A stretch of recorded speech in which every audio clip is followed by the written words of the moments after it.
Hi, everybody. Welcome into today's show here on JTV. It is already the 8th of October. It is Wednesday. My favorite day of the week because our game picks coming up in a little bit. And we have a special, we got a special version of the game picks this week. Special guest coming up. I'll tell you about that in a few minutes. I'm David. That's Adam. Thank you to the Insurance Circle Agency, myinsuranccircle.com. Before we introduce our guest and get to him after the break, real quick, a couple of high school notes. Girls Golf Regionals was earlier this week on Monday and Tuesday. All three of our teams that will be represented and qualified for the state finals are in Division 4, Columbia Central, Lumen Christi, and Napoleon. So congratulations to those three schools for being represented next weekend, October 17th and 18th. At the MHSA Girls Golf Division 4 State Finals. D4 is at Ferris State in Big Rapids at Cat Key Golf Course. High school boys soccer districts also begin this week. The first round of districts is on Wednesday and Thursday this week, with the semis and district championship games being next week. Wednesday, today, Jackson Christian taking on Stockbridge in Division 4, Grass Lake Quincy, Jackson High Western in Division 2. So some really good first-round games there. And then we could see a really good game between Center and Grass Lake coming up next week in the district semifinal. I definitely expect Columbia Central to make a run. They've been dominant all year on the soccer field. And real quick, in high school boys tennis, the regionals for tennis started this week. Western and Jackson both had their regional on Wednesday today for Division 3. And on Thursday, Northwest, Lumen Christi, and Columbia Central on Thursday. So we'll have all the results from soccer and tennis and more on our website later this week at jtv.tv. We're filming this before Game 4 starts, but do or die today. Yeah. For the Detroit Tigers. I had to talk about this because my mental state is tied to the Tigers' success. And right now it's not great. Yeah, I mean, so last night was the first game in Detroit, and Flaherty looked good for 2 innings. I'll say that. Even though he had a lot of pitches in that second inning, it all just kind of came off the rails. And in the ninth, it was kind of a small little comeback that we had, and then that double play at the end really sucked. But I'm curious with Mize on the mound tonight how that's going to go.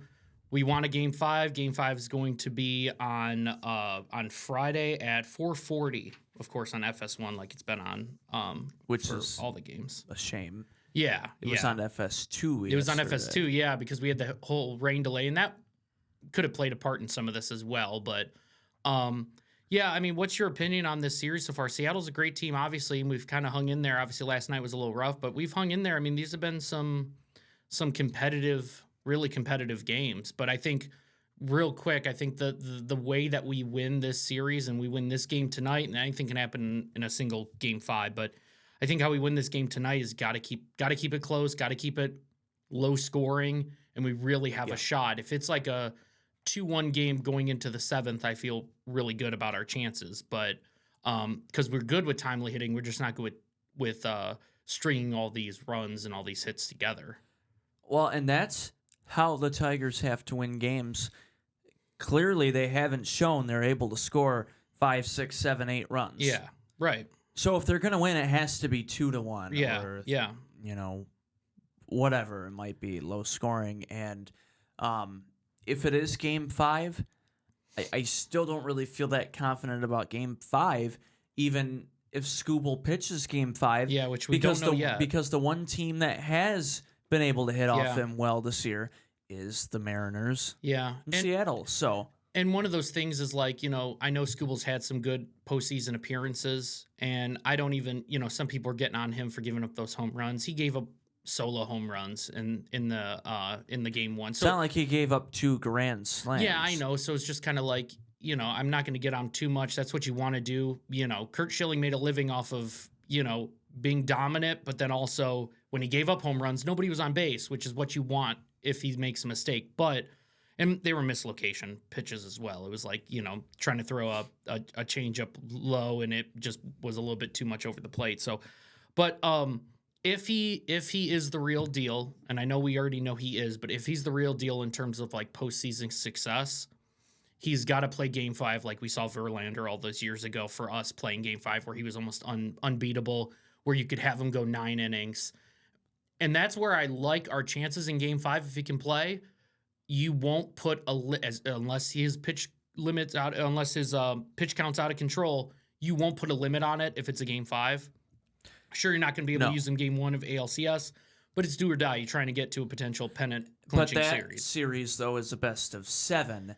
Yeah. Not 5. Right. So if they make it to the ALCS and don't get, as long as they don't get swept, Scuba will still pitch 2 times. Yeah. And for sure, 2 times in that series. Yeah. And really quick here, I think, if they can't, I mean, he's the only pitcher that they have, and it's pretty obvious because he's the best pitcher in baseball. Yeah. But you have to let him go. Obviously, if he gets to like 100 pitches by like the 6th inning, obviously of course. But besides anything like that, let him play the whole game. This is a do or die situation based on how you ended the regular season in September. Had to squeak out 2 wins against Cleveland, low scoring, to move on. And really had to grind it out in the wins so far against the Mariners in this series. In this and how they've played and the end of the regular season, everything that's happened up to this point, you're not going to take out the best pitcher in baseball. Right. He's going to pitch the whole game. I would hope so. And that's what we saw. I think he needs to. Yeah, and that's what we saw to Verlander. But Verlander was relatively good at keeping his pitch count low, and I just don't see that out of Tarek School. If you notice, like, I think it was that game this year in this season where it was against the Guardians, funny enough, that he had his first ever complete game shutout. It's just because his pitch count is always so high. He's had shutouts, but he hasn't been able to complete 9. So it's just, that's the nice thing about striking guys out is that you're always striking them out, and that's what you want to do. But also that gets your pitch count up if they're battling against you. So, all this might be out of date by literally at the end of today. We might not be talking about a Game 5, but we might still have a Game 5 on Friday. So I'm cautiously optimistic that we have a shot. You don't want to drop 2. You drop 2 at home in a playoff series. You kind of don't really deserve to win that series. So we got to get this win. My whole thing, and I'll end on this, my whole thing this year was I just wanted us to get to the ALCS. It'll be an improvement from last year. And if they do get there, it's Toronto's been playing really good. And we'll see, been scoring 8, 9, 10 runs a game, something that the Tigers can't do. Right, we'll see what happens with that series, but I'm just hoping that, if we can get to the ALCS, it'll be an improvement from last year. That's what I asked for going into the season. If we can just go one more series further, I just don't want to see us losing the ALDS again. I think if we get to the ALCS, whatever happens, happens, and if we end up not succeeding there, not winning the pennant, go in the offseason, get some pieces, specifically bats to add to this team to get more consistent hitting. That's all I can ask for. So I'm just hoping we can do something. We will find out. I am nervous. As we're watching this. As I'm editing this show, I will be a little sidetracked, but that's okay. We'll still be here at 7. We are here. That's right. Of course. Of course. I mentioned earlier, we'll have a special guest for our game picks coming up, brought to you by Prate's Place. Doug Donnelly, happy to have him back on the show coming up here in just a few minutes. Always fun having Doug on the show. I love his takes that he has. I love getting more information about some of these teams I might not know as much about. And I know that you put a Riverview on our game picks, so I'm very excited when I saw that. I did. That was the high school I graduated from, so... Andy didn't know that, by the way. What, that I graduated from Riverview? Yeah. Oh, no kidding. Because I was talking to him about having Doug on the show. Yeah. And I said I put Adam's alma mater in there, and he's like, well, what school did he go to? I said Riverview. Not Richard, just Riverview. And he said, he went to Riverview? Yes, I said, sir. You didn't know he was from downriver area? Go Pirates. Yeah. Go Pirates. Yeah. No, that's awesome. I might make a bad decision with that game. We'll see what happens, but I might, based on who I see they're playing, it's a it might tough be game hard this to week, hard to so- pick them. But I will unveil Any that of your officially. boys watching, we Oh yeah, apologize. yeah. Sorry guys, but that's what I got to do. What I got to do. You Yeah. know? I'm playing for the win. I'm playing for the win, and right now I'm up only one game in the standings, so anything can happen if we differ in a few picks. But we'll see what happens when we go down. But it's very close. Like I feel like it was last year, and like it is, I think every time it's super close. So Yeah. And that's because most of the games we pick the same. we do. So but, some of these. it can always come down to one or two differences every week, and that starts to build up. Yeah, and I'm never gonna play it like and you do the same. You're always gonna pick who you think's gonna win. You're not gonna play it based on like, all right, he's gonna pick these, so I'm just gonna pick the same to ride it out. Like, no, we're picking who we think's gonna win these games. So that's how you gotta do it. I've had people say, "Well, how come you don't just pick all the local teams every week?" You don't And want to wear like- that Lions jersey again. So Yeah, that's number one. Yeah. That's number one. and I don't want to have to go. And number two, I play for the win. Yeah. I'm picking and talking about who I think the Yeah. better team is going to be. And our record reflects that. Like our records are pretty Yeah. decent right now. So, right. You know. Exactly. So excited to have Doug Donnelly back on the show with us. We'll talk mid-season-ish, mid-season review with him first, and he'll join us when we come back.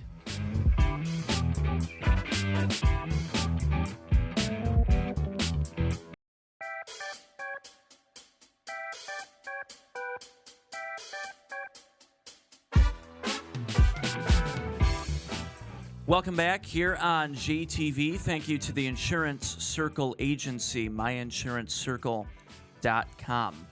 Happy to welcome back to the show, currently the editor and publisher for the Blissfield Advance newspaper, Southeast Michigan sports writer, Doug Donnelly, back here on JTV. Doug, appreciate you joining us again. And how's the football season been for you so far this year?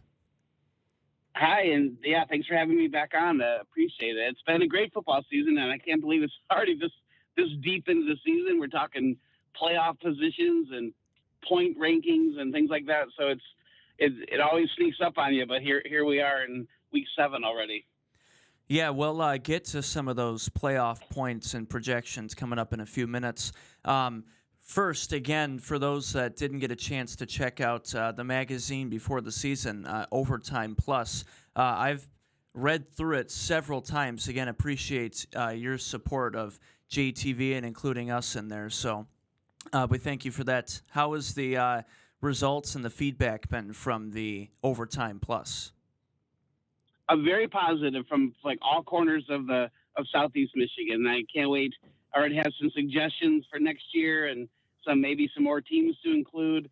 Maybe more Big 8 schools, for example.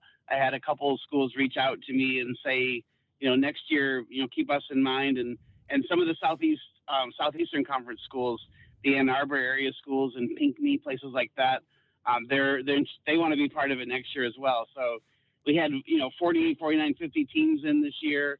I'm looking maybe next year up around 60 when it's all said and done. So I can't wait for that. But people keep asking me, the question is, when's the basketball one come out? And I'm kind of, tempering those expectations right now. But we're going to do something for basketball season, just something maybe not on that kind of scale.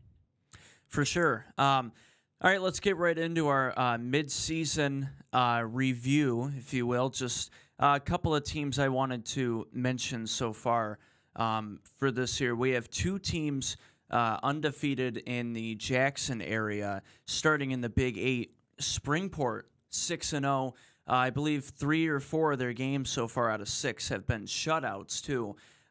We knew coming into this year Springport was going to be really good, but I will be honest with you, I didn't expect them to be 6-0 going into week 7. They're having a really nice start to the year.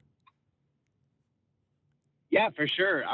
Everyone kind of talked about them as being a league favorite, but being undefeated this late in the season is certainly a pleasant surprise for Coach Peck. Let's go to the LCAA. I know we don't cover it as much in our GTV viewing area, but I wanted to mention a couple teams in the LCAA. Hudson really dominating so far. They're 6-0. I expect them to be back at Ford Field for Division 8. But they're taking on Clinton this Friday. That's one of the games in our picks we'll get to later. But Hudson-Clinton, potential conference championship this week. That is going to be a really good game. And Hudson's closest game so far was only 8-3 win over Ida in week 2. So what a start so far for the Hudson Tigers. Hudson is the real deal. They have I saw them play, when they played Blissfield earlier this year, and 66-0 was the final score. They're big. I mean, their offensive line, they're solid across the front. Their tight ends are big. They have 2 running backs, Grayson Bills and Beckett Campbell, that are both outstanding. They kind of mirror each other. They're probably 5'7", maybe 5'6", height wise, fast. They catch the ball. They both are really good defensive backs. They can do it. They can do it all. And right now, Campbell, I think, has about 15 touchdowns and 800 yards. Bills, who was the first team All-State running back last year, is kind of right on his tail when it comes to stats. But they're the real deal, and I definitely think they're the favorite in Division 8 to get to Ford Field. I also saw Harbor Beach play earlier this year, and the Hudson, the most recent Prep Sports Writers poll for Michigan, I think they're either tied or maybe there's 1 or 2 points separate Hudson and Harbor Beach. And Harbor Beach is really good, and they're a veteran defense. All 11 starters for Harbor Beach are seniors. So when he gets to Ford Field time, I'm looking forward to that potential matchup. For sure. Jumping over to the Cascades, Leslie started the year 4-0, but the last 2 weeks they've really dropped 2 games. One of them, the big one against Michigan Center, they were up 20-8. I was at that game. Center scored 28 unanswered and ended up coming back and beating Leslie on their homecoming night, and then dropping a big loss last week to Manchester. So good win for Coach Lindemann in Manchester. But what have you seen, and your thoughts on Leslie after these first 6 weeks? I was a little surprised that the Manchester. I'm not surprised Michigan Center beat them, because Michigan Center, I think, is one of those teams that they had kind of some injury bug hit them last year, or else they might have did what Leslie did last year. So that win by Michigan Center, I think, was legitimate. I was really surprised at Manchester beating Leslie. Coach Lindemann, I've been talking to him throughout the season. We communicate at least every other week or so, and he's been telling me we're really young, but we're getting closer, we're coming along, and for him to pull off that upset against Leslie was huge. I think Joel Cranmore, kind of a great quarterback for Leslie, has been dinged up a little bit, missed some time, I think, earlier this season. I think as he gets back into the swing of things last couple of weeks of the year and going into the playoffs, Leslie's going to be a pretty dangerous team in Division 7.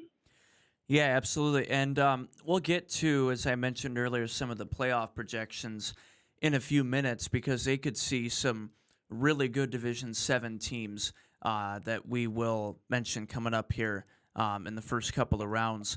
Speaking of Michigan Center, obviously they're 6-0. To me, it'll definitely be interesting with them being Division 5 this year and some of the teams that they'll see in the playoffs, because nobody really at least in the Jackson area is Division 5. So for Michigan Center, they might see some playoff teams like Ann Arbor Gabriel Richard and Romulus and Whitmore Lake, and some of those teams that have some solid programs in Division 5. So I think if Michigan Center can take care of business this week and then next week, they'll for sure be 9-0 and get a home playoff game for at least the first round or two. But I think it's going to be interesting to see how they do with them being in Division 5. Yeah, and if you're Coach Allen, you might have kind of breathed a sigh of relief when you get to Division 5 rather than being in Division 6 and have to match up against Lumen Christi. I think you're right. Some of those teams, Ann Arbor Gabriel Richard right now is, I think, the highest scoring team in the state of Michigan, more points than any other team out there. If not one, they might have slipped to 2 after last week. Whitmore Lake is pretty good. Romulus Summit North is good, but I think Michigan Center certainly has the team to win 2 or 3 playoff games before they get to that point where they're matched up against some state title contenders. Yeah, and we could see if both teams take care of business these next 2 weeks. We could see a rematch from earlier this year with Center and Hanover Horton in the Cascades Championship. Hanover Horton, pretty much if they win against Vandercook this Friday, because they already beat Jonesville, that could pretty much, unless if an upset happens, lock them in to represent the West in the Cascades Championship. And Michigan Center already beat Hanover by a lot earlier this year at Hanover, too. So that'll be interesting to see how Hanover Horton approaches that rematch if that happens with Michigan Center. And Hanover Horton's having a good year, too, and they had a nice win over Napoleon earlier this year. Yeah, and if you look at Hanover Horton, their 2 losses, which are undefeated Monroe Jefferson and undefeated Michigan Center. So that's that's some tough opponents they've had to play to get where they are. Lumen Christi 3-3 last week. Big Catholic League win for them at Toledo St. Francis. A lot of talk ahead of time coming into this year. Toledo St. Francis, besides Lumen, was going to be the favorite in the Catholic League, and Lumen went to Toledo and beat them 14-7. But they've had a tough loss to Dearborn Divine Child. We had that game on JTV a couple of weeks ago. 3 of their 6 games have been one score. But still, once it comes playoff time, depending on who they get in the first round or two, even though they're 3-3, the schedule that they've played, is part of the reason why they're 3-3. But I still expect Lumen to at least win a couple of playoff games. For sure. Obviously, that schedule they play the first couple weeks, they're playing, I think 3 straight, if not state champions. It was the runner-up from the previous year. So, I mean, that's going to be tough for anybody. And they had to rebuild almost their entire team from last year's state championship team. So, Herb Brogan has got them going now. That win over St. Francis was good. There were some things with St. Francis we can maybe talk about later when we talk about some of the predictions and playoff pairings. But one of St. Francis's best players is now playing at Ottawa Lake Whiteford. So that could have played a role in St. Francis's loss as well. And, Doug, we kind of talked before the season started about how we can't really count out Lumen Christi ever, with how historic their program is, and talked about potentially going to Ford Field is always still an option. And at this point in the season, like what I kind of thought, like 3-3 seemed like it was possible that could happen with how tough their schedule is, but it's like they were in a good majority of these games, pretty much every single one. Do you think Ford Field is still potentially in the plans for them? Do you think it's still possible that they could get all the way to Ford Field? I think that they're always going to be a threat to get to Ford Field. Part of the problem is this year just getting to the playoffs because they such a strong schedule. But I think 3-3 now. Probably all they have to get is to 5 wins, and they're probably going to be in because of playoff points. I do see a potential early playoff matchup down the road with Ida. They beat Ida last year pretty handily in the playoff. I think it was a district final game. But Ida is a really good team. They're the ones that played with Hudson. It was a 8-3 game earlier this season. They've been beating everybody else by 20, 30, 40 points. They got some games left this season. Clinton is probably the key game for Ida from here on out. But I look at Ida and Lumen Christi. Lumen Christi's had their number recently, but Ida, I think, could be a potential roadblock for Lumen Christi to get to Ford Field. But, all bets are off when playoff starts and Coach Brogan is calling the plays for Lumen Christi. Yeah, absolutely. Real quick here, going to the Huron League, Monroe St. Mary 6-0. They've had an excellent start to the year. They beat a really good Clinton team 42-6 in the first week of the year. So you look at how good Clinton is, Hudson is in that league, and then Monroe is just even another step above that. And when you talk D7, I don't see why Monroe St. Mary can't get back to Ford Field in 7 this year. I agree with you. The Clinton game, Clinton is playing and still playing mostly without probably their best player. Bryce Randolph suffered an injury, a non-football injury before the season started. Did not play against St. Mary Catholic Central. He was an all-state linebacker last year and a 1,000-yard rusher on offense. He's back now. He hasn't carried the ball once yet this season. He is back with the team. I believe he's playing some minimal amount of plays right now, especially on defense. So St. Mary, that was a great first week 1 matchup with Clinton, but Clinton was a little, not up to par, at least I think in that game because they didn't have Randolph. But going forward, St. Mary has a tough game in week 8 with Monroe Jefferson, who's kind of come out of nowhere. They've won 3 or 4 games the last 3 years combined, but they are undefeated. They are a tremendously strong offensive team. That's going to be a great matchup in week 8. And also looming kind of on the Division 7 side with St. Mary Catholic Central is Ottawa Lake Whiteford. Whiteford is they're 5-1 right now. They had suffered a pretty one-sided loss to Harbor Beach earlier this season, but their roster has changed recently, and they're rolling right now, and they're putting up 51 points a game. Whiteford's going to be somebody that could run into St. Mary Catholic Central early, just because the two schools are only 15, 16 miles apart. So that either one of those teams that gets through that week, and Clinton's going to be in that mix as well, I think that whoever wins that game or that district very well could make a long run. Yeah, and that kind of goes right into talking about the playoff projections. Looking at the Snooze to You, who does a great job each week with putting out the projections and what they see fit. Now, I want to start off with Division 8.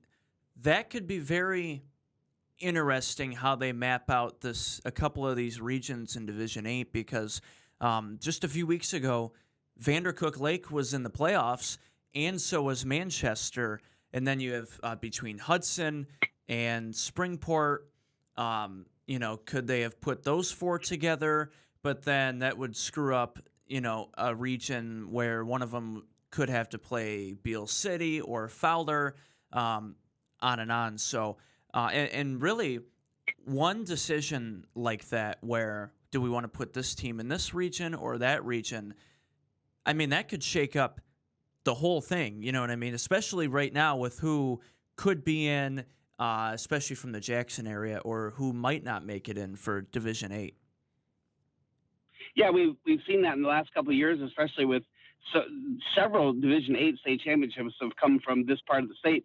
Reading won, Ottawa Lake Whiteford's has won 2 since 2017. Reading's won a couple. Hudson's won a state title. Last year was the Thumb, or 2 years ago was from the Thumb. Ubley won the state title. So you've seen a lot of teams in Southeast Michigan get to Ford Field and win state titles, and part of that has been the bracket, just how it's the teams around here seem to kind of go one direction or the other, and for whatever reason, it's led to some great matchups in semifinal games. Adrian College has hosted a couple games in recent years, Division 8 semifinal games.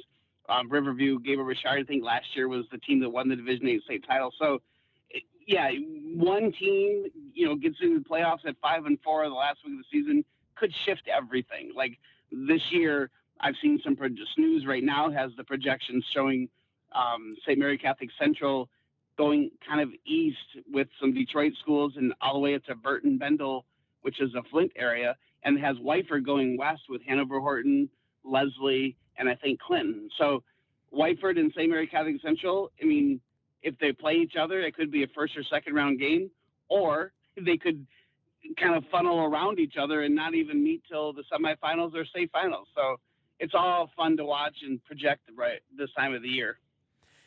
Yeah, for sure. And Springport in our area is also there. Springport's Division 8.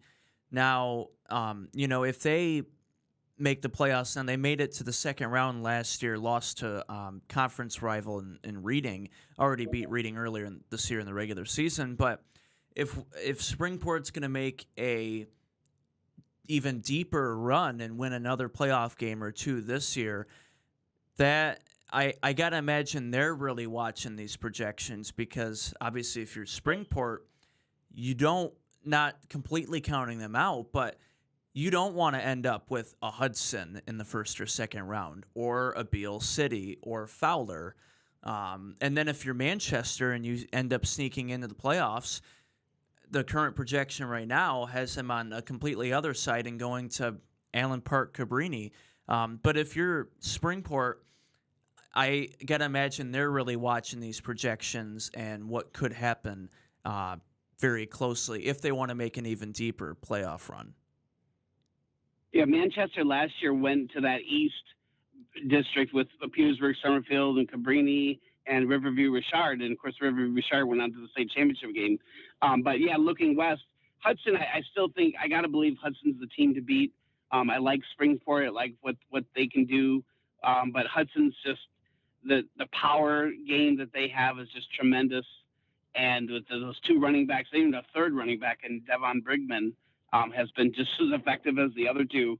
Hudson really has it all, and to me, they're the state champion favorite until something else happens. Real quick before we go to break, Division III, Jackson and Northwest both, unfortunately, probably.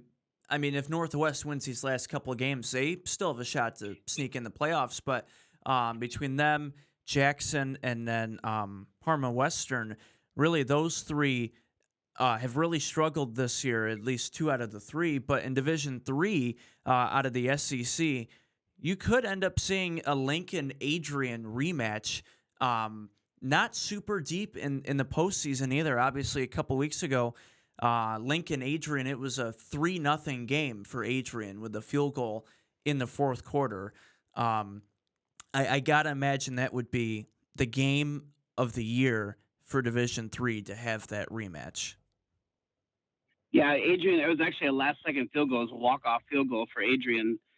Their field goal kicker had missed two field goals during the game. Got the chance there in the final second, last play of the game, to kick the game winner 37-yarder, and he put it right down the middle through the uprights. And big win for Adrian, because that was, I mean, Lincoln was undefeated at the time. There's still just that one loss. So, and Jackson Northwest, I think in week 2, if I'm not mistaken, it was week 2 or 1, lost a real close one to Adrian, 24-21. The difference was a field goal. So Adrian is definitely, they're kind of been boosted by their kicker. He's an outstanding kicker, a good weapon for them. All right, when we come back, we will get to our game picks for Week 7, brought to you by Prate's Place here on JTV. Doug Donnelly will be with us still after the break for the picks.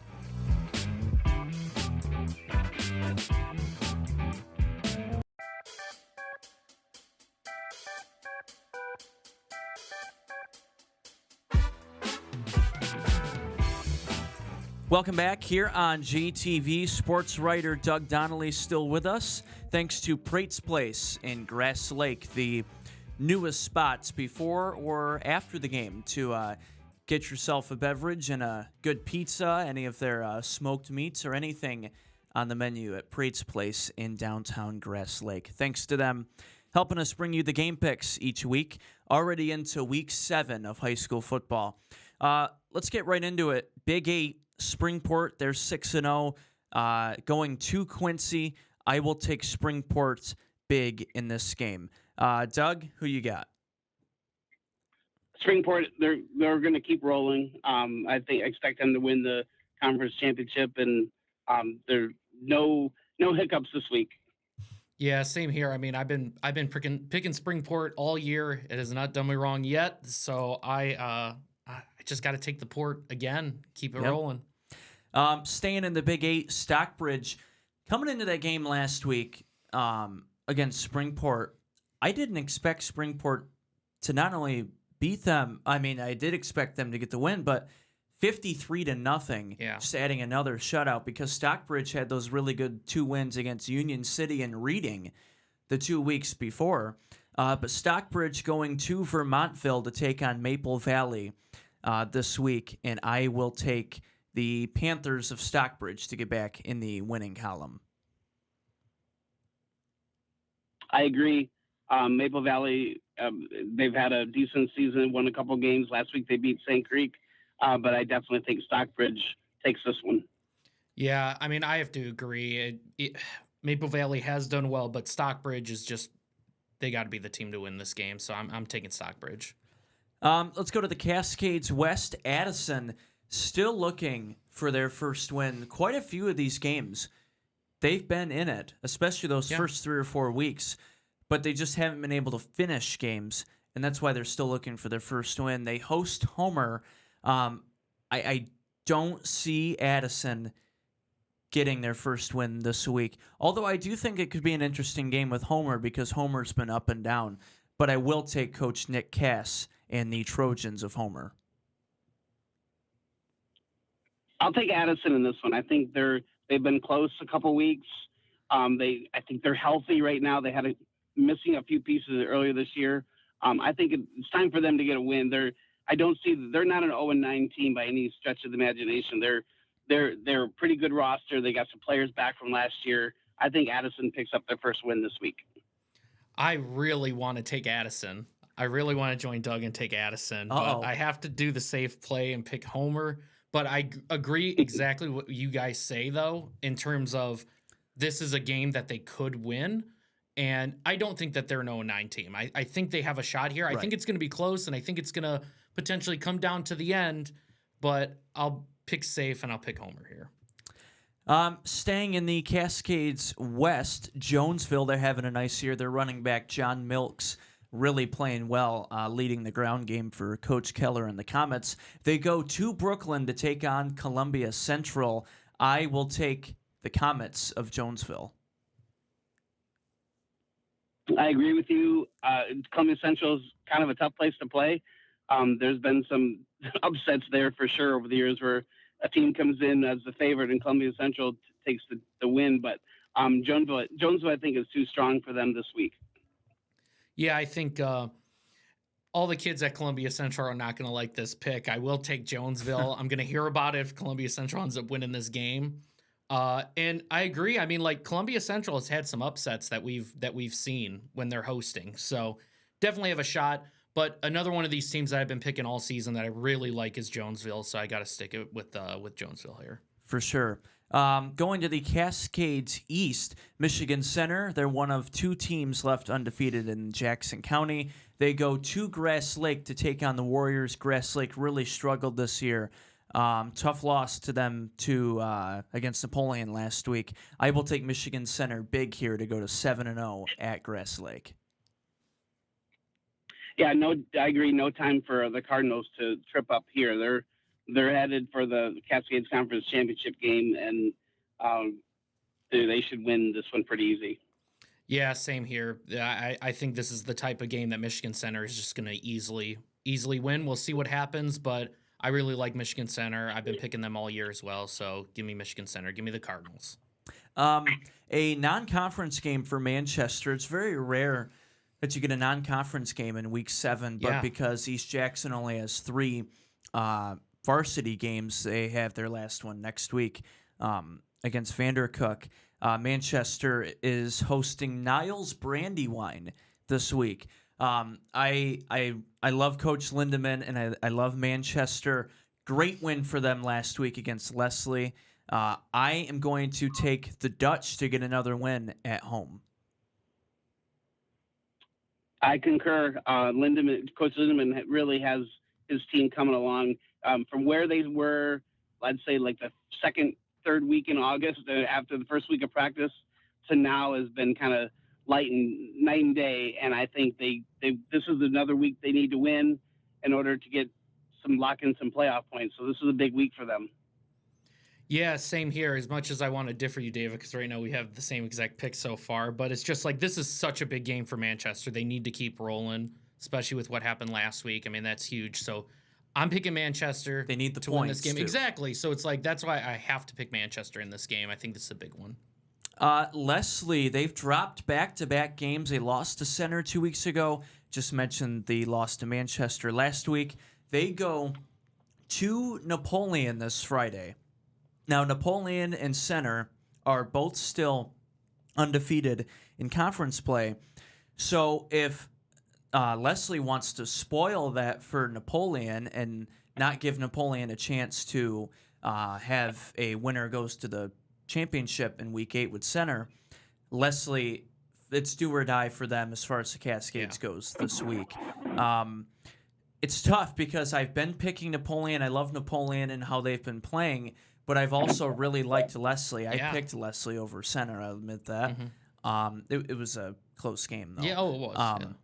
I had a hard time picking this game. I know, this is a good game. But Napoleon hasn't been beat yet so far in the Cascades, so I am going to take the Pirates and Coach Shell at home to give Leslie their third loss in a row. It's tough either way. I feel like, Doug, this is a coin flip game, but I'm going to take Napoleon. Definitely a coin flip game, but I think Leslie is the choice here. I honestly thought they were going to go 9-0 or 8-1 this season with Joel Cranmore as their quarterback. So I'm not sure. Coach McCann's probably scratching his head about the last couple of weeks, but I think they need to get back on a roll as we head to the playoffs. Leslie is a favorite in my book.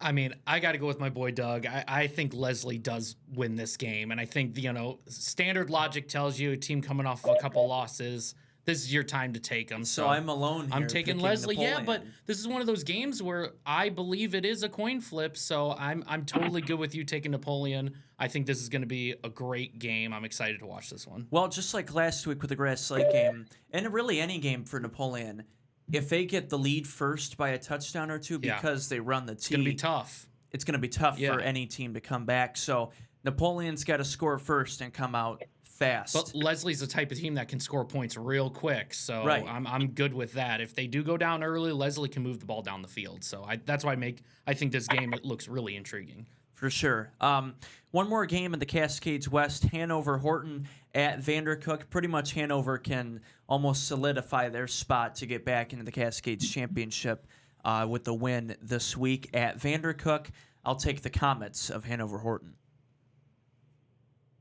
Yeah, and you go back a couple years ago, who would have thought that Hanover-Horton would be playing in back-to-back league championship games with a team that, they had struggles for a few years, but now, they're playing really well. Their program is really getting strong. I like them to win this game, and I do see them back in the Cascades championship game. Yeah, I mean, I think Hanover wins this game. This was another game on the schedule that I liked, but I think Hanover is going to get the dub here. Let's go to the Catholic League. Lumen Christi, they're 3-3. They are hosting for the second year in a row a team from Canada, from Ontario, Newmarket, Huron Heights, coming to Jackson to take on the Titans. Coach Brogan has his boys playing really well right now, so I'm going to take the Titans to keep rolling. I agree. 3-3. It's time for them to kind of lock in, take it to another level, and get playoff ready. So I look for them to take the win. Yeah, this is where the Titans start to build up wins here, and I have to take Lumen Christi because, to be honest, I don't follow Canadian football, high school Canadian football, so I don't know what this team is like, but I do know what the Titans are like, and so I'm taking Lumen here.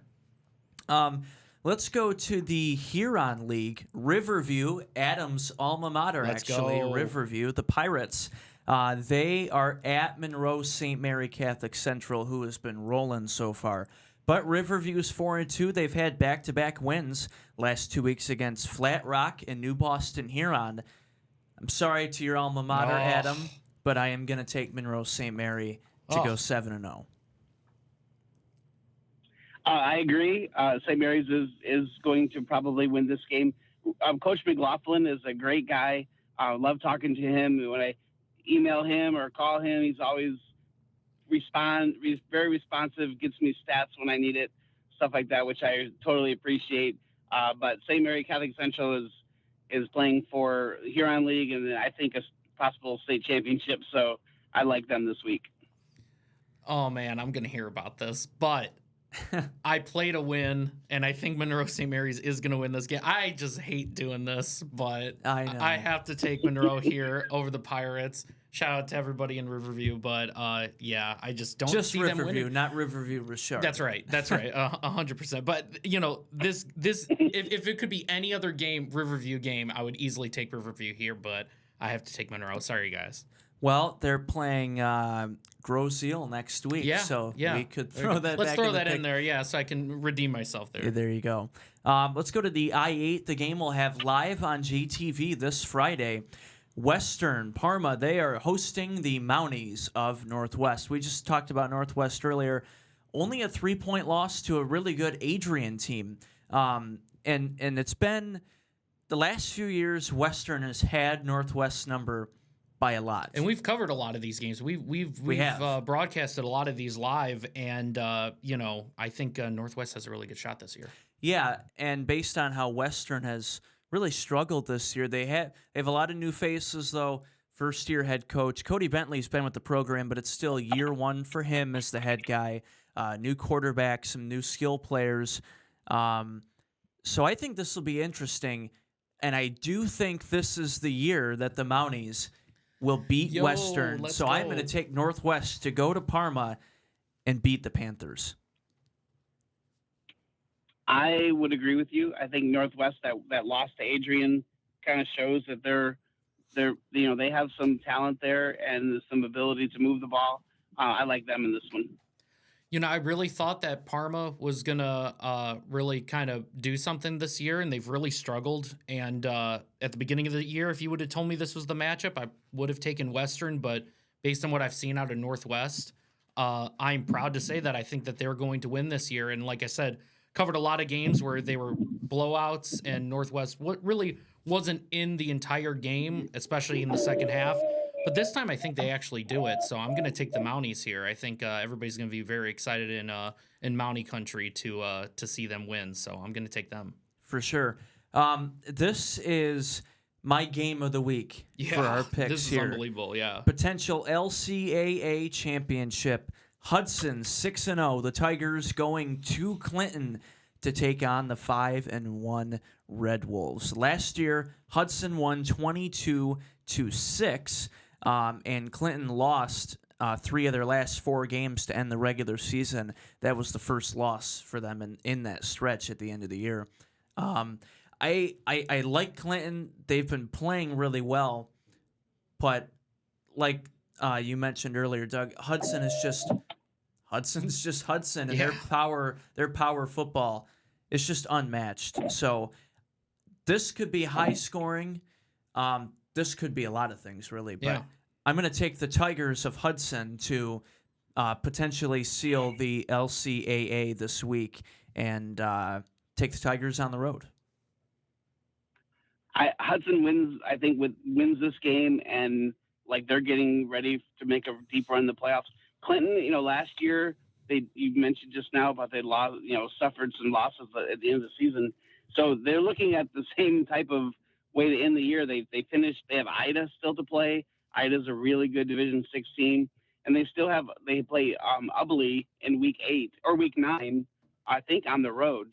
So it's not going to be easy for them from here the rest of the way. And with Hudson, Ubly, and Ida still to go on their schedule, that's 3 potential losses for them. So obviously this would be huge for Clinton to be a pull off the upset, but that's definitely what it would be because Hudson is the favorite. Yeah, Hudson, and I think they'll win. Yeah, I mean, Hudson, I just think they're such a powerhouse. I look at them being undefeated at the end of the year and making a run. You saw them last year against Napoleon in the first round. Yeah, that's right. And that was still the first year Napoleon ran the T, and that was just unmatched. Oh, yeah. Against Hudson. So you're taking Hudson? I'm taking Hudson here.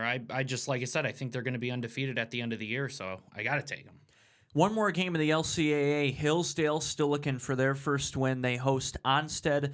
I will take the Wildcats here, so give me Onstead.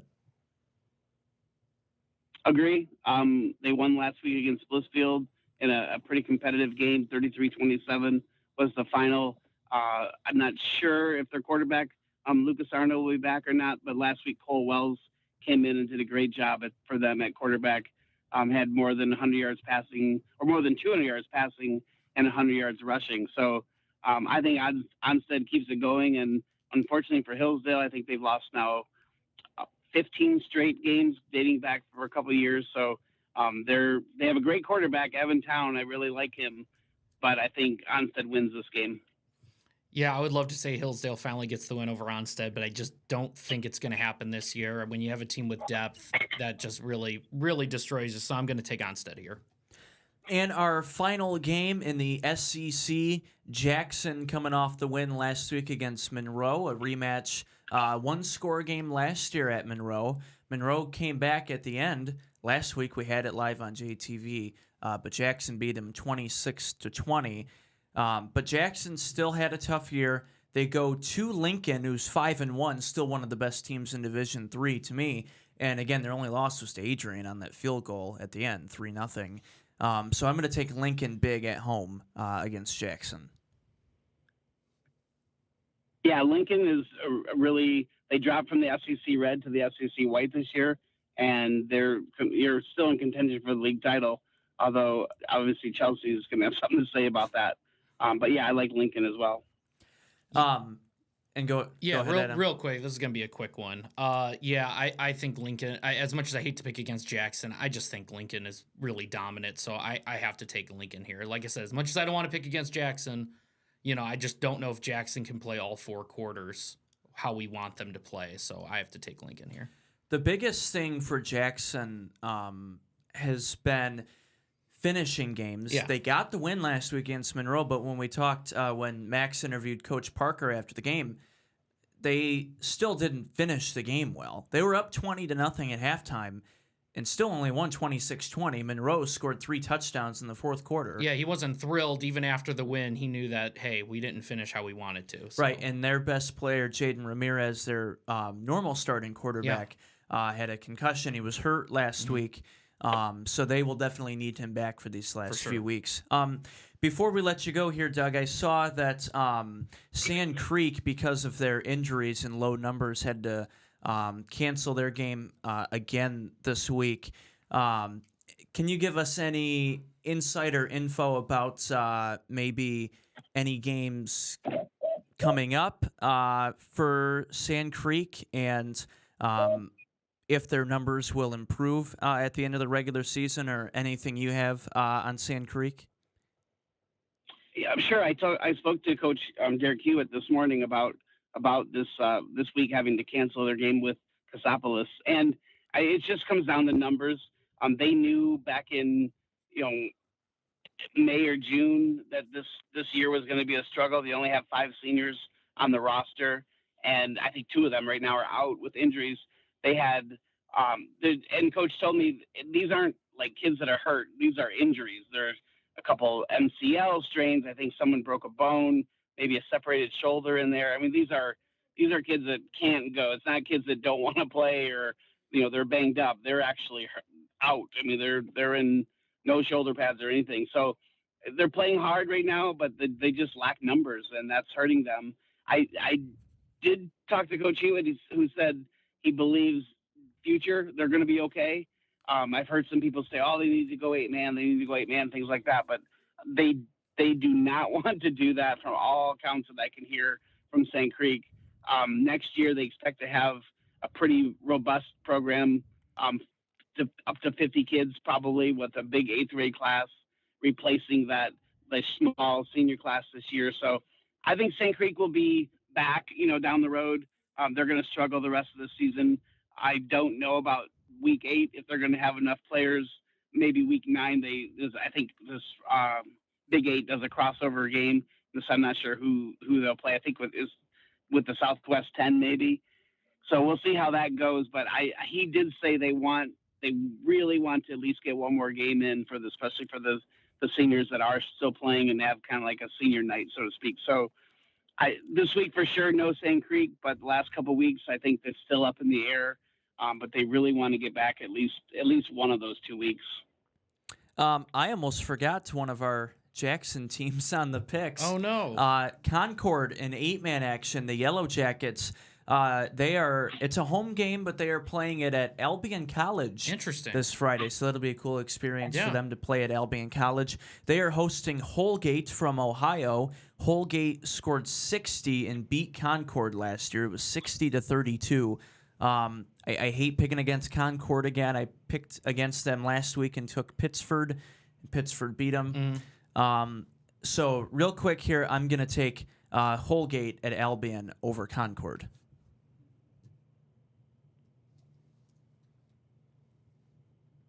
I like Concord as well. This week, Gavin Risk, tremendous quarterback. They've been putting up big numbers too. Last week they ran into a really strong Pittsburgh team, but I think Concord can get it done. You know what? I'm gonna say Concord. Yeah, I'm always upset picking against Concord. I like that team a lot, so I'm gonna differ here with you, David. I'm gonna go with Doug. I'm taking Concord here in this one.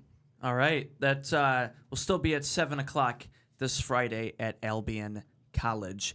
As always, you can check out the Southeast Michigan Overtime Plus magazine.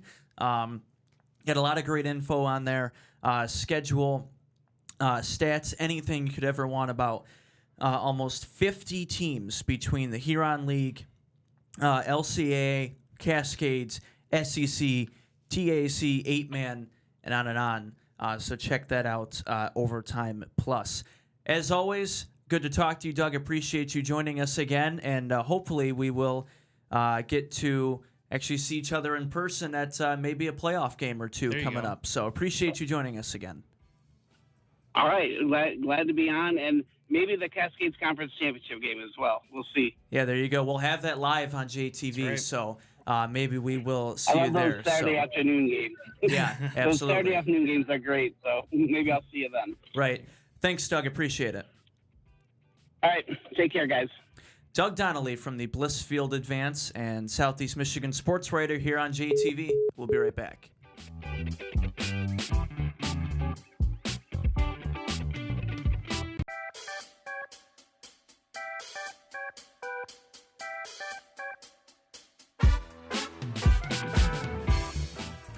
Welcome back here on JTV. Always good to have Doug join the show. Thank you again. Definitely check out the magazine, Overtime Plus. I got to flip through it too. That is an awesome magazine. Yeah, you want to look through it again? Yeah, there we go. Yeah, here, pass it over.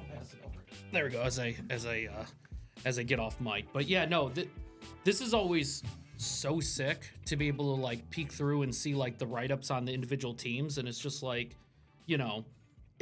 it's fun too because it's like a lot of the teams that aren't in the area that I might not know much about, they're in here. So Yeah, it's just right. it's cool to be able to read up in it. I mean, like, some of the, of course, I just happened to flip to the page that had Riverview on it. How funny is that? But Go Pirates. Go Pirates. But I didn't know they were the Pirates. Yes, actually. they are. Even though I picked against them. But it's cool because it's like, I'm not obviously being in this area now. It's like I'm not keeping up fully on their team. Of course, I hear things every once in a while, but it's cool to be able to read up on all of them and stuff. So definitely recommend picking up a copy of this because it's great. Definitely if you want to learn more about the local area teams, and our listing is in here as well, so that helps. Yeah, absolutely. Always appreciate his support. Yeah. Hopefully we get to see him week 9 at the Cascades. That'd be awesome. I would love to finally Championship. meet him in person because we've had a couple phone calls now. So Yeah, absolutely. We still have a few game picks left. Some bonus picks. That's right.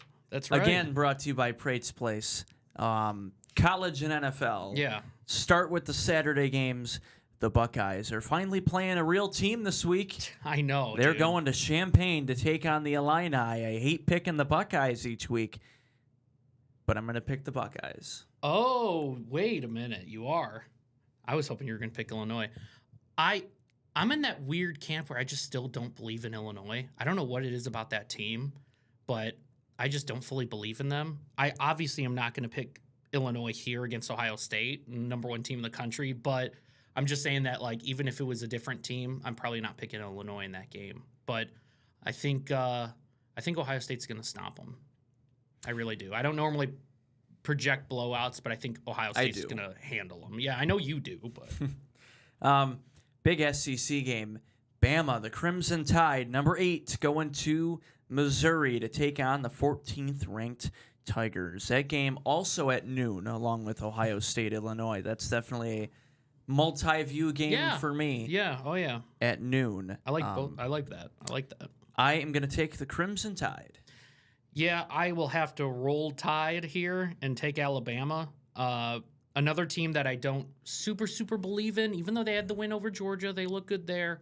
I think they might be still missing a few things. They're not the Alabama team that we're used to, but this is a game that they should get, even though they're on the road. So I got to take Bama. Roll Tide. UCLA coming to Michigan and East Lansing to take on Sparty. UCLA, massive upset win over Penn State last week. Probably ended James Franklin's career. That's there. what a lot of people are saying. That's what. If he doesn't get fired, that would be Stephen criminal. A. Smith was going off, man. As everybody should. That was terrible. UCLA coming to Michigan State. UCLA, I know they beat Penn State, but UCLA... Oh, come on. Still isn't really that good of a team. Oh. I think there were more security guards that were on the field after the game at UCLA than the amount of fans that stormed the field because nobody goes to their games. Yeah. Their coach was complaining about the time change and how USC, had the 11 o'clock game against Michigan State. UCLA had 11 a.m. game for them last week, noon, whatever it was for Penn State.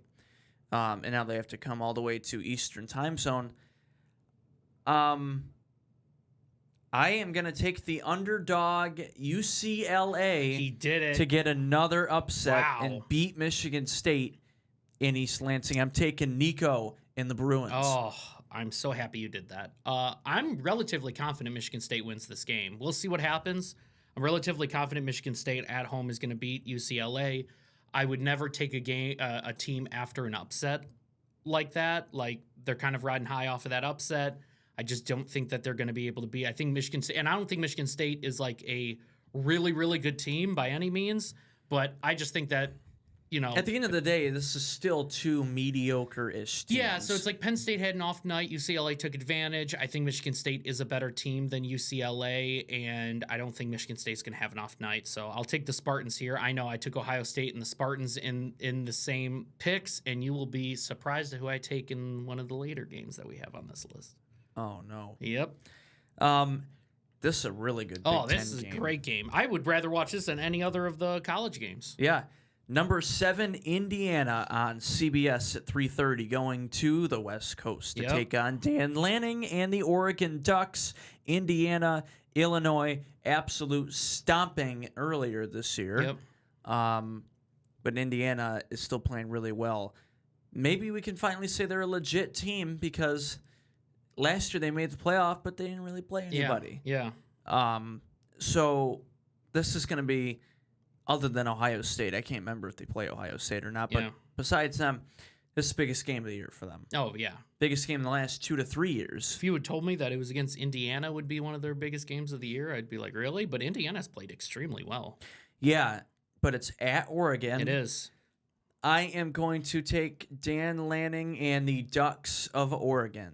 I'm taking the Ducks. I'm taking the team with the best jerseys in the land. I'm taking Oregon here. I think that they're going to keep rolling. They're going to be, when it's all said and done, I see them being probably the 2 seed overall. I just think they're going to keep rolling. I think the only team that might do better this year than them might just be Ohio State, honestly. So I'm going to take the Ducks here. And trust me, it pains me to say that, but... Michigan, number 15, the Wolverines on NBC primetime at the Coliseum playing USC Go Blue. It's going to be a tough game. Really? I think so. I think on the road, going all the way out to Southern California, it's going to be a little tough.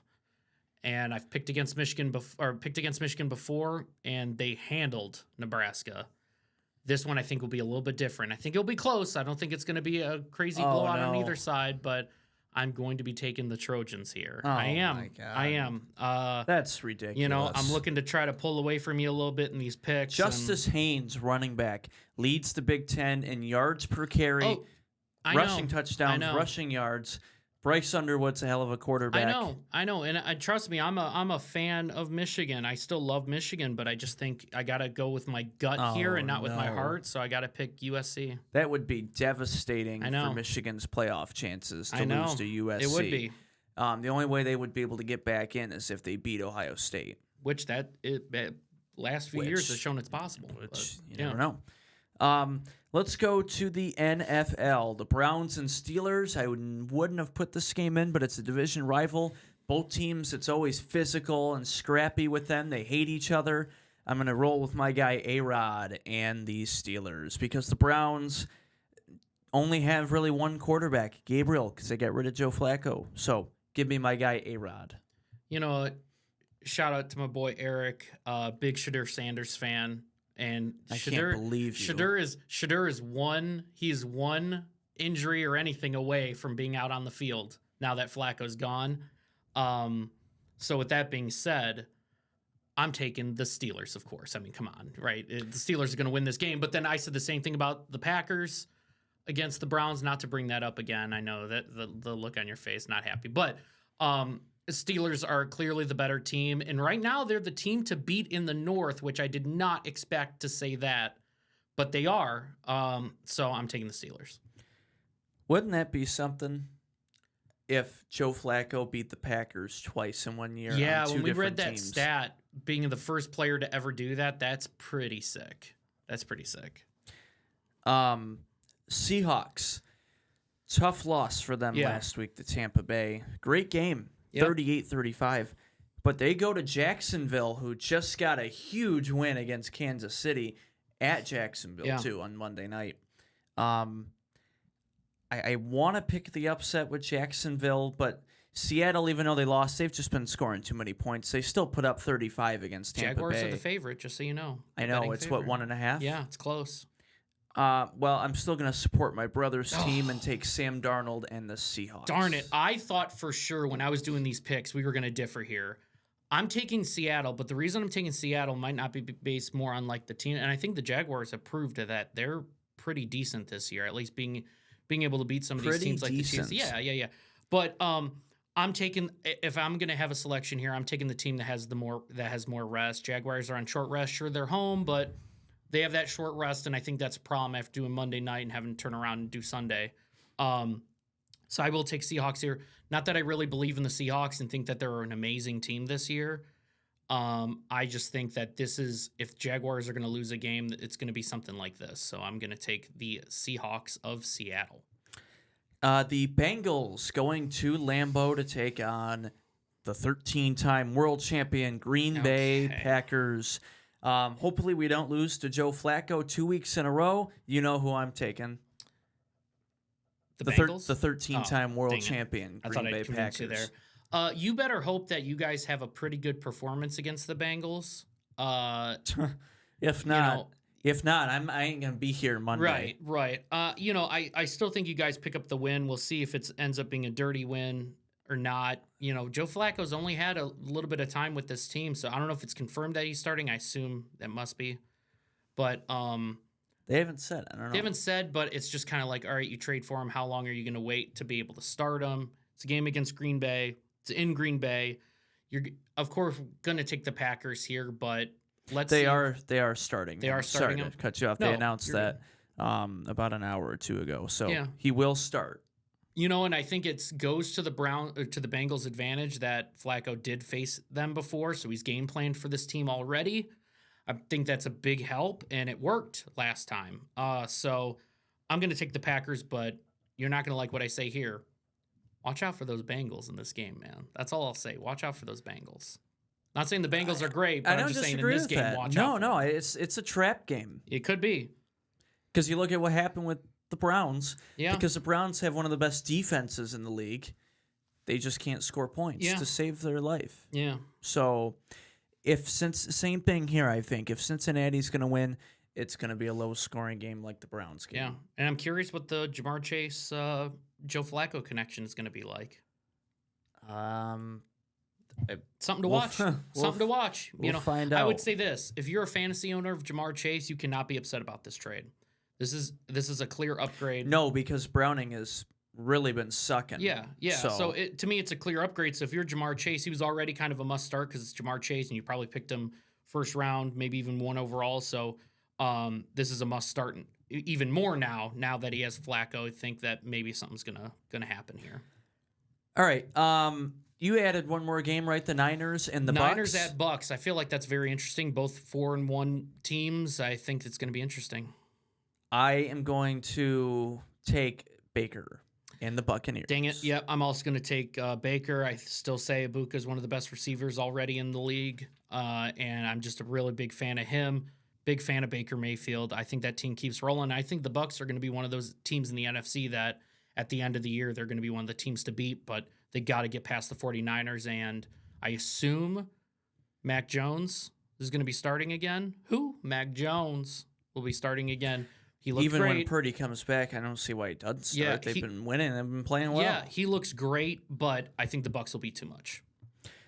Sunday Night Football. Woo! A rematch Woo! from the game at Arrowhead Let's go. a couple of years ago. Yes. The Chiefs hosting the Detroit Lions.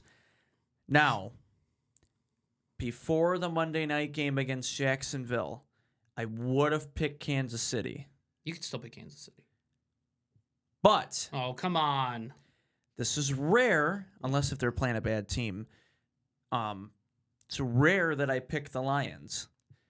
But the Lions, I mean, they're the best offense right now in the NFL. Nothing new, Nothing new for us, just saying, I hate to admit that as a division rival, Yep. but there's no denying No, it. you can And say they've it. been just so dominant. And Kansas City, look, people are still going to say, oh, they have Patrick Mahomes and Travis Kelce. And no, their dynasty is done. They are not making it to the Super Bowl this year, and they will slowly fade away, and Kelce will retire in the next year or two. The Chiefs are done. And the Lions, I think, will go to Arrowhead and absolutely take care of business. Any fourth down call, Dan Campbell carrying himself around in a wheelbarrow, give me the Lions. I love that reference. Of course, I'm taking the Lions here. I don't agree with you about the Chiefs. I think the Chiefs are still a playoff contender. The record might not suggest it right now, but when you have a guy like Patrick Mahomes, to quote Chris Collinsworth, if you have a guy like Patrick Mahomes and you have Kelce, you have a few of the weapons that they have, and you have one of the greatest coaches to ever coach in the game, they're going to figure some stuff out. They're going to make the playoffs, and you don't want that team in the playoffs, especially if they figure stuff out late. That being said, the Lions, Maybe. yeah, They need all their weapons back because half their team is either hurt, suspended, or in and jail. I think they get Rashee So, Rice back next week, I believe. I'm pretty sure he's already, I think, practicing with the team, and I think they get him back next week. But I think the Lions are the best team in the NFC. You can argue they're top 3 best teams in the NFL. Injuries are starting to rear their ugly head again, but I think Lions take care of business here. It'll be shocking to see the Chiefs' record after this game, and depending on the final score of this game, I think a lot of things will be said about this Chiefs team after this. But because this is like the real, not that they haven't played a good team already. this is the obviously, real but test. This is the biggest test Yes. so far for them on the schedule. If Kansas City still wants to be Kansas City, like Yeah. everybody always been talking about, they got to beat the Lions. Yep. And I don't see it see happening. that happen. Yeah, I don't see it happening here, but I would say watch out for the Chiefs after this. Yeah. I'm not counting them out yet. And we have a doubleheader on Monday night. I'm only doing one of the games I decided to pick because the other game with Buffalo just wasn't interesting. Do you remember who especially Buffalo's after facing? No. Okay, But I don't even remember. It just after wasn't how really they played good. last week against New England wasn't Yeah. good. But the Bears-Washington game, normally to me I would definitely pick Washington, and I'm going to pick Washington. But remember that game last year at Washington came down to the Hail Mary That's for the right. win at Washington too, and it's in the same stadium. I'm going to take Washington because I hate the Bears. Yeah, the other game real quick was Bills Falcons, which is kind of interesting, but nothing out of Bills, this world. anyways. I want to pick the Bears here. I do. It's on the road, Washington. I don't think this is the same Washington team we saw last year, but I will take the Commanders here, especially looks like Daniels is playing and all that stuff. I think this will be a second week there. But yeah, I think the Commanders pick up this win. I wouldn't count out the Bears. It's going to be close. I'll even predict that it's going to come down to the final drive, but I think Washington will hold on and get the win. I think their defense will come through on the final drive to stop Ben Johnson's offense. All right, that's going to do it for the picks. Thank you to Prate's Place, a two-part on the game picks. Yeah, thanks to Doug first again time ever. For joining us on the high school picks. Real quick, subscribe to JTV Sports because we've got the tennis, golf, and soccer playoffs all starting this week. So, and volleyball's wrapping up in the next week or two as well. We have 2 teams ranked in the top 10 in the state in our area. Hanover Horton, number 7 in the new rankings this week for D3, and Concord, honorable mention in Division 4. So definitely watch out for those 2 in volleyball as well. So subscribe to JTV Sports, jtv.tv, and check out the Orthopedic Rehab Specialist photo galleries. Live Friday night, 6:45 from Parma, Northwest and Western. Matt Kibbe, Pat O'Dowd, Max Fritz. Let's go. Me and Josh will see you back in the booth next week. And thank you to Prate's Place and Doug Donnelly. See you back on this show next week. Bye-bye, everybody.